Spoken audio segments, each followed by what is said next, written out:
اس کا یہ فکر تھا، اس کا یہ مشن تھا، لیکن اللہ والے ہمارے اکابر اور بزرگان دین کھڑے ہو گئے اور انہوں نے ایک کونے سے لے کر دوسرے کونے تک دیوبند کے باہر قریہ قریہ، نگر نگر، ڈگر ڈگر، بدرپور تک مدارس کا جال بچھا دیا اور ہر طرف مکاتب قائم کیے، اور الحمدللہ یہاں کے مسلمان اپنے ایمان کے ساتھ زندہ ہیں اور آئندہ بھی انشاءاللہ زندہ رہیں گے۔ یہ ان مدارس کی برکت ہے۔ اس وقت کی بھی سچویشن اسی طرح کی خراب سچویشن ہے، اس لیے ہم سب کو فکر کرنے کی ضرورت ہے، اپنے ایمان کو بچانا ہے اور اپنے دین کی فکر کرنی ہے، بچوں کے فیوچر کی فکر کرنی ہے۔ ہم یہ نہیں کہتے کہ ہم اپنے بچوں کو جنرل ایجوکیشن نہ دیں، اس کی بھی ضرورت ہے، اس لیے کہ ہماری قوم کو اچھے ڈاکٹر بھی چاہیے، سب کچھ چاہیے، لیکن اپنے بچوں کو ان کو ایمان پر جمانے کی بھی فکر کیجئے، انہیں اچھا انسان بنائیے، انہیں مسلمان بنائیے، اس کی بھی فکر کرنے کی ضرورت ہے۔ تو سب لوگ فکر کریں گے انشاءاللہ، اور الحمدللہ حضرات قابل مبارکباد ہیں کہ آپ کا ایسے مدرسوں سے تعلق ہے۔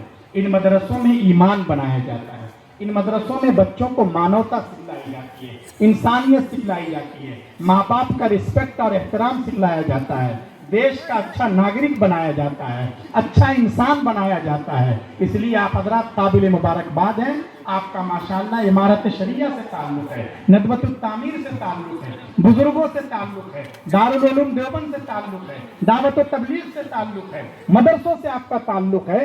فتنوں کے اس زمانے میں ضرورت اس بات کی ہے کہ ہمارا یہ تعلق اور زیادہ مضبوط ہو اور مستحکم ہو۔ تو بہرحال ہمیں اپنے بچوں کے فیوچر کی فکر کرنی ہے، انہیں وہ اچھا انسان بنانے کی فکر کرنی ہے، اور مدرسوں سے اسی کام کو انجام دیا جا رہا ہے۔ تو سبھی حضرات فکر کریں گے اپنے بچوں کے بارے میں، ورنہ دیکھیے جہاں بچوں کی صحیح تعلیم اور تربیت کا نظام نہیں ہے، جہاں مدرسے نہیں ہیں، مکاتب نہیں ہیں، وہاں کیا ہو رہا ہے؟ بچے بگڑ جاتے ہیں، بگڑ جاتے ہیں نا، خراب ہو جاتے ہیں نا۔ جہاں پڑھنے پڑھانے کا ماحول نہیں ہے، مکتب نہیں ہے، مدرسہ نہیں ہے، وہاں علماء نہیں ہے، حفاظ نہیں ہے، وہاں کیا ہو رہا ہے؟ چھوٹی عمر کے بچے 8 سال کے 10 سال کے کیا کرتے ہیں؟ وہ گٹکا کھاتے ہیں، تمباکو کھاتے ہیں، سگریٹ پینے لگتے ہیں، کیونکہ ماحول نہیں ہے۔ حد تو یہ ہے کہ کچی عمر میں ہی تربیت نہ ہونے کی وجہ سے ہمارے نوجوان نشہ کرنا شروع کر دیں۔ وہ حالانکہ نشہ کرنا یہ تو شریعت میں بالکل جائز نہیں ہے، حرام ہے، حرام۔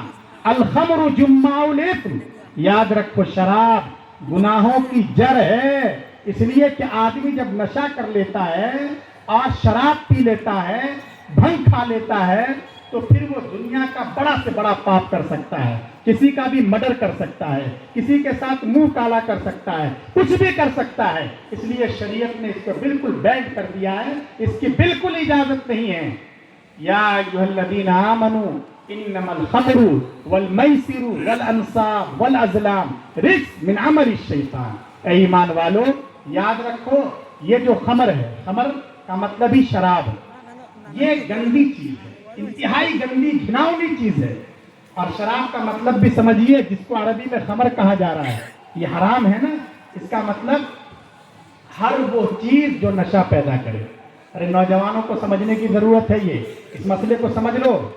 شراب کا کیا مطلب ہے؟ شراب کا مطلب ہے ہر وہ چیز جو کیا کرے؟ نشہ پیدا کرے، ٹھیک ہے؟ چاہے ہم اسے شراب کہیں، چاہے ہم اسے بیئر کہیں، چاہے ہم اسے بھنگ کہیں، چاہے گانجا کہیں، چاہے وہ لکوڈ شکل میں ہو یا کیپسول کی شکل میں ہو، یا سگریٹ کے ذریعے اس کا اثر اندر تک پہنچایا جائے، یا انجیکشن کے ذریعے کوئی باڈی تک اس کے اثرات کو پہنچائے، یا یہ کہ کوئی کھانسی کی دوا کوریکس کو اتنی بڑی ماترا میں پی لے تو اس کا دماغ گھومنے لگے، اگر اس کی وجہ سے نشہ ہے تو وہ شراب ہے، حرام ہے، اور اسلام کے خلاف بغاوت ہے، اس کی بالکل اجازت نہیں ہے۔ لیکن دیکھ لیجئے جہاں مدرسوں کا ماحول نہیں ہے، جہاں علماء کی تربیت نہیں ہے، اور حضرت امیر شریعت جیسے اکابر کی جہاں سرپرستی نہیں ہے، وہاں ہمارے نوجوان کس طرح تباہ ہو رہے ہیں، سماج میں آگ لگ رہی ہے۔ اس لیے ضرورت اس بات کی ہے کہ ہم اپنے ماحول کو دین کے آئینے میں اور دین کے ماحول میں ڈھالنے کی کوشش کریں، تو پھر ہمارا ماحول صحیح رہے گا، ہمارا سماج صحیح ڈگر پر چلے گا۔ ورنہ ہوتا کیا ہے، کتنی برائیاں ہمارے اندر ہیں، کیونکہ صحیح علم جب نہیں ہوتا ہے تو پھر پریشانی پیدا ہوتی ہے۔ اب جیسے ہمارے یہاں نکاح کا موقع ہوتا ہے، ارے شادی بیاہ کا بھی موقع ہوتا ہے نا، شادی بیاہ میں کیا ہوتا ہے، نکاح کے دن ایسا لگتا ہے کہ جیسے ہم بالکل آزاد ہیں۔ اس دن بہت سے بدقسمت آج بھی ایسے ہیں، بے وقوف قسم کے نوجوان، کہ ان کی شادی ہو رہی ہے اور ڈی جے بج رہے ہیں، پٹاخے پھوڑے جا رہے ہیں، ناچ گانا ہو رہا ہے۔ ارے ہوتا ہے کہ نہیں ہوتا ہے؟ آپ لوگ دیندار ہیں ماشاءاللہ، علماء سے بزرگوں سے تعلق رکھتے ہیں، آپ کے یہاں نہیں ہوتا لیکن آس پاس تو ہوتا ہے یا نہیں ہوتا ہے؟ ارے ڈی جے بجتے ہیں کہ نہیں بجتے ہیں؟ پٹاخے پھوڑے جاتے ہیں یا نہیں پھوڑے جاتے ہیں؟ ویڈیو گرافی ہوتی ہے یا نہیں ہوتی ہے؟ کیوں بھائی ایسا کیوں ہو رہا ہے؟ اس کی وجہ کیا ہے؟ کیا ہے بنیاد اس کی؟ اس کی اصل وجہ ہے جہالت۔ کیا ہے اس کی وجہ؟ جہالت، صحیح علم کا نہ ہو۔ کیونکہ اصل میں ہم لوگ نکاح کو سمجھتے ہی نہیں۔ دیکھیے نکاح بھی عبادت ہے۔ کیا ہے نکاح؟ عبادت۔ جیسے نماز عبادت ہے، ارے روزہ عبادت ہے نا۔ ارے نماز کے مسئلے ہم پوچھتے ہیں نا مولانا لوگوں سے، مفتی صاحب سے، روزے کے مسئلے پوچھتے ہیں یا نہیں پوچھتے ہیں؟ ڈاکٹر نے کہا کہ آپ کو بخار ہے، آپ کو جو ہے بلڈ ٹیسٹ کرانا پڑے گا، تو آپ کیا کرتے ہیں؟ فوراً موبائل نکالتے ہیں، مفتی صاحب کو فون کرتے ہیں کہ حضرت کیا روزے کی حالت میں ہم خون کی جانچ کروا سکتے ہیں؟ روزہ تو نہیں ٹوٹے گا۔ ارے پوچھتے ہیں کہ نہیں پوچھتے ہیں؟ کیوں پوچھتے ہیں؟ اس لیے کہ آپ روزے کو عبادت سمجھتے ہیں، آپ نماز کو عبادت سمجھتے ہیں، لیکن نکاح کو ہم عبادت سمجھتے ہی نہیں ہیں۔ اس لیے نکاح جو ہمارے یہاں ہوتا ہے وہ برادری میں اور سماج میں جو پرمپرائیں چلی آ رہی ہیں اس کے مطابق نکاح ہو رہا ہے۔ معلوم ہے سب کو کہ بیٹی کی شادی ہے، اس لیے دعوت کا کوئی مطلب نہیں ہے، ارے ہے نا، لیکن دادا جان ہونے دیں گے نہ، وہ کہیں گے کہ میں نے سب کا کھا رکھا ہے، یہ تو برادری میں میری ناک کٹا دے گا۔ ایسا کیسے دعوت نہیں ہوگی؟ ضرور دعوت ہوگی، اور خوب بڑی لمبی چوڑی دعوت ہوگی۔ تو ہم اس کو اپنے پرمپراؤں کے مطابق انجام دینا چاہ رہے ہیں، حالانکہ یاد رکھیے جیسے نماز عبادت ہے، روزہ عبادت ہے، ایسے ہی نکاح بھی عبادت ہے۔ اور کیسی عبادت ہے معلوم ہے آپ کو؟ ارے اتنی زوردار عبادت ہے کہ مرنے کے بعد ہم سے نماز نہیں پڑھوائی جائے گی۔ جنت میں ہم سے کہا جائے گا کہ بھوکے رہو، روزہ رکھو۔ ارے جنت میں روزے رکھوائے جائیں گے، وہاں تو بھوکا رہنے کا کوئی مطلب ہی نہیں ہے، لیکن نکاح والی عبادت کا سلسلہ وہاں بھی چلے گا یا نہیں چلے گا؟ تو کیسی زوردار عبادت ہے، لیکن ہم اس کو عبادت سمجھتے ہی نہیں ہے۔ تو کیا ہم جب نماز پڑھنے جاتے ہیں تو ہم پٹاخے پھوڑتے ہیں؟ جب ہم نماز پڑھنے جاتے ہیں، روزہ رکھتے ہیں تو ہم ڈی جے بجاتے ہیں؟ پھر آخر نکاح کے دن، اسی عبادت کے دن یہ حرکتیں کیوں ہوتی ہے؟ ہماری جہالت کی وجہ سے۔ اس لیے لوگوں ہمارے اندر صحیح علم آنا چاہیے، صحیح شعور آنا چاہیے، سمجھنے کی ضرورت ہے۔ دیکھیے، اور نکاح کے ذریعے ایک نئے جیون کی شروعات ہوتی ہے۔ ہم پہلے ہی دن شریعت کا جنازہ نکال دیں، کھانے میں طرح طرح کی ڈشیں ہیں، کھانا برباد ہو رہا ہے، شریعت کی خلاف ورزی ہو رہی ہے، اور ہم یہ سمجھیں کہ نئے جیون کی جو شروعات ہوگی اس میں چین آئے گا، سکون ہوگا، ایسا ہوتا نہیں ہے۔ اگر ہم پہلے ہی دن اللہ اور اس کے رسول صلی اللہ علیہ وسلم کی مخالفت کرتے ہیں تو اس نکاح کے نتیجے میں ہمارے گھروں میں چین نہیں آتا، بلکہ جھگڑے شروع ہو جاتے ہیں، ساس کے جھگڑے، نند کے جھگڑے، یہ مسئلہ وہ مسئلہ، کورٹ تک مسئلہ جاتا ہے، FIR ہوتی ہے، خاندان تباہ ہو جاتا ہے، برباد ہو جاتا ہے۔ کیوں؟ اس لیے کہ ہم نے اس کی بنیاد ہی دین کے بجائے اپنی مرضی پر رکھا ہے۔ اس لیے لوگوں سمجھنے کی کوشش کیجیے۔ آپ صرف جو ہے اصل میں ہمارا دماغ اس لیے بھی خراب ہے کہ ہم یہ سمجھتے ہیں کہ جب شادی ہو رہی ہے تو کم از کم 4-5 گاؤں میں تو شہرت ہو، پتہ تو چلے،